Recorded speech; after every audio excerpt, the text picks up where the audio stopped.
네, 반갑습니다.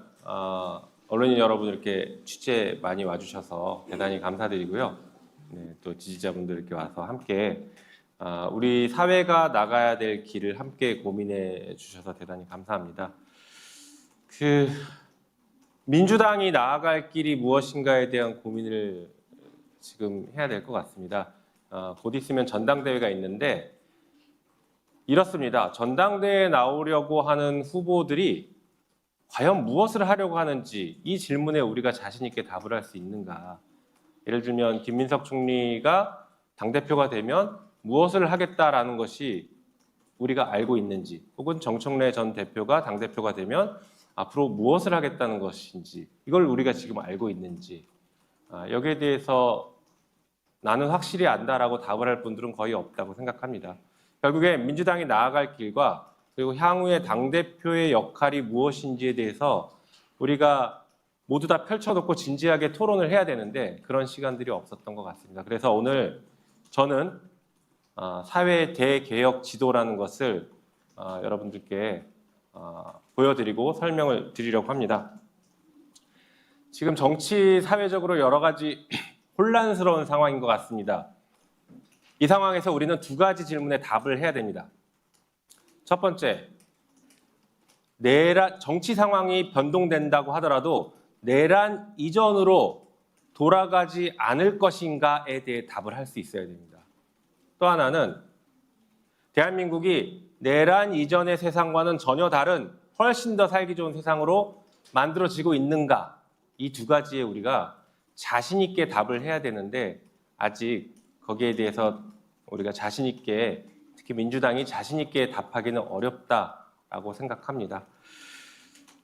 한편 많은 분들이, 거의 모든 정치인들이 그럴 겁니다. 이재명 정부의 성공을 위해서 나는 일할 것이다.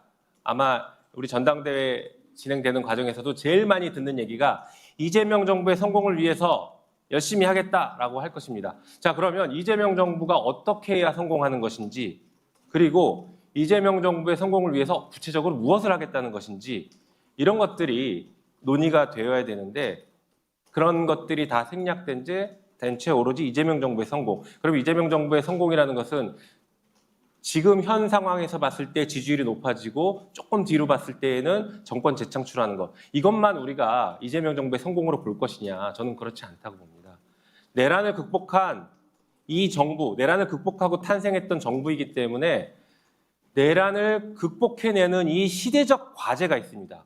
역사 속에서 딱 이 시기에만 할 수 있는 시대적 과제가 있는데 그 과제를 이재명 정부가 온전하게 해냈느냐, 이것이 이재명 정부의 진짜 성공을 가르는 길이라고 생각합니다. 그래서 우리가 이재명 정부의 성공을 얘기할 때에는 반드시 이 부분을 염두에 두어야 된다고 생각합니다. 그래서 제가 이재명 정부의 역사적 성공이라는 것들을 말씀드리고 싶은 것입니다.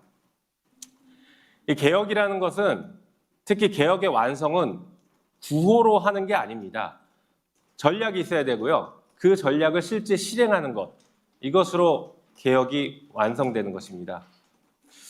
내란을 종식시키고 사회 대개혁을 이뤄내서 이재명 정부의 역사적인 성공을 우리가 성취해낼 수 있는 그런 전략과 실행 계획들을 지금부터 공개하도록 하겠습니다. 네, 여기는 이제 개혁 과제들을 망라했습니다. 1번부터 5번까지는 내후년이 총선입니다. 내후년이 총선이기 때문에 총선 1년 전에는 끝내놔야 되는, 다시 말해서 기한이 정해져 있는 매우 타이트한 개혁 과제라고 보시면 되고요. 6번부터 9번까지는 그 기한이 타이트하게 정해져 있지는 않지만 빨리 하면 좋겠지만 그래도 우리 사회가 충분히 논의하고 숙성시켜서 중장기적으로 해결 과제들을 도출해내는 그런 과제들이라고 보시면 좋겠습니다. 하나씩 말씀드리겠습니다. 먼저 내란 청산.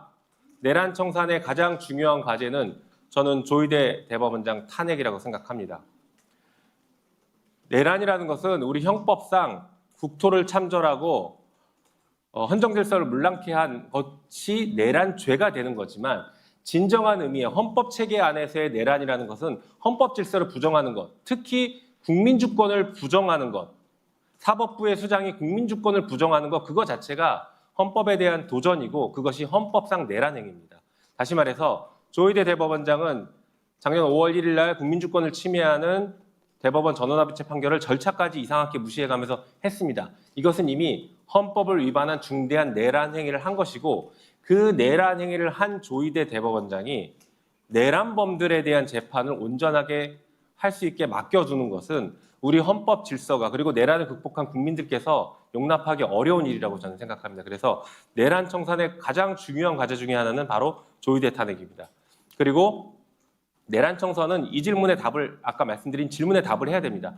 정치 상황이 변동되더라도 내란 이전으로 돌아가지 않을 수 있게 만들었느냐, 제도적으로 우리가 보완책을 만들었느냐에 대한 답을 해야 되는데 그러기 위해서는 내란범들에 대한 사면금지법을 빠르게 개정해야 됩니다. 그리고 사실 이번에 헌법을 개정하면서 개헌에 대해서 절차를 조금 더 엄격하게 하려고 했지만 개헌이 무산됐습니다. 그렇다라고 하면 개헌까지 가기 전 단계에 개헌법이라도 신속하게 개정해서 함부로 위로부터의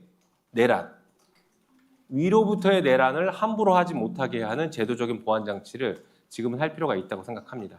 그래서 개헌법 개정이 필요합니다. 그리고 또 하나 중요한 건 국회에 내란과 관련된 특위를 구성해야 됩니다.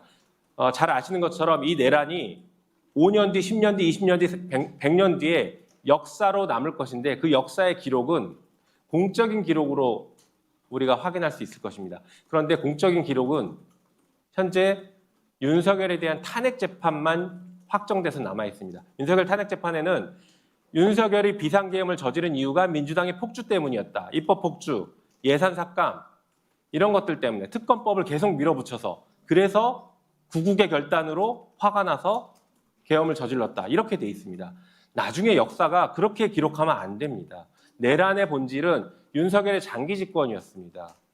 그 장기 집권이라는 본질을 기록해야 되는데 그 기록의 주체가 저는 내란을 국민과 함께 이겨낸 국회가 기록의 주체가 되어야 된다고 생각합니다. 그래서 국회에서 내란과 관련된 특위를 만들어서 사실관계를 다시 조사하고 우리 국회의원들과 그 당시에 함께 막았던 국민, 보좌진들, 국회 직원들을 다 인터뷰해서 방대한 공식 기록을 남겨서 역사에 왜곡되지 않게 해야 된다고 생각합니다.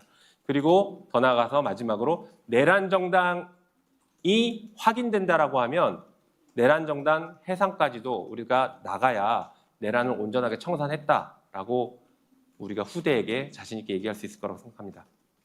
그 다음 개혁 과제는 검찰 개혁입니다. 굉장히 시급한